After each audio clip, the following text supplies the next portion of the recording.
কিছু মানুষ অভিযোগ করছে, কি বলবেন? রক্তদান শিবিরে গতকাল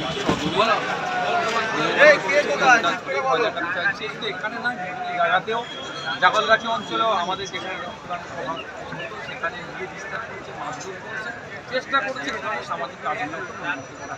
আসলে শাসক সামাজিক কাজ এই ধরনের করতে পারছে না, এর সাথে পেরে উঠতে পারছে না, এর ফলে ধমকে চমকে চেষ্টা করছে বন্ধ করার।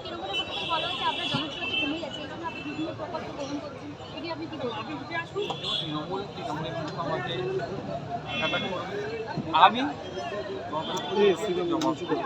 আমি কথা থেকে কাজে বিশ্বাসী, সে কাজ করে দেখাচ্ছি। 10 দিন ধরে আমরা কাজ হবে।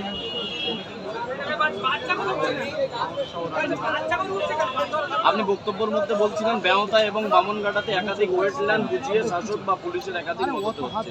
ওয়েটল্যান্ড তো একাধিক জায়গাতে বাড়ি হচ্ছে, সেই জায়গাতে কোনো বন্ধ হচ্ছে না। দেখুন, আমার কাছে সব তথ্য এসে পৌঁছাচ্ছে না, আমি যতটুকু তথ্য পেয়েছি তৃণমূল কংগ্রেসের সহযোগিতায় পুলিশের একটা অংশকে কাজে লাগিয়ে ওয়েটল্যান্ডকে অবৈধভাবে বুঝিয়ে দিয়ে এখানে প্রাসাদের সঙ্গে বাড়ি করছে, যেটা সম্পূর্ণ অনৈতিক। ওয়েটল্যান্ডের যেগুলো আছে রামসার সাইড অন্তর্ভুক্ত একটা গেট পর্যন্ত রাখতে পারবে না, সেই প্রমিস দেশ বিশ্বের দরবারে করেছে। ফলে যারা এই অনৈতিক কাজগুলো করছে, শুধুমাত্র অনৈতিক কাজ নয়, এরা দেশের ভাবমূর্তি বিশ্বের দরবারে বিঘ্ন হতে পারে, এই ধরনের কাজ করছে।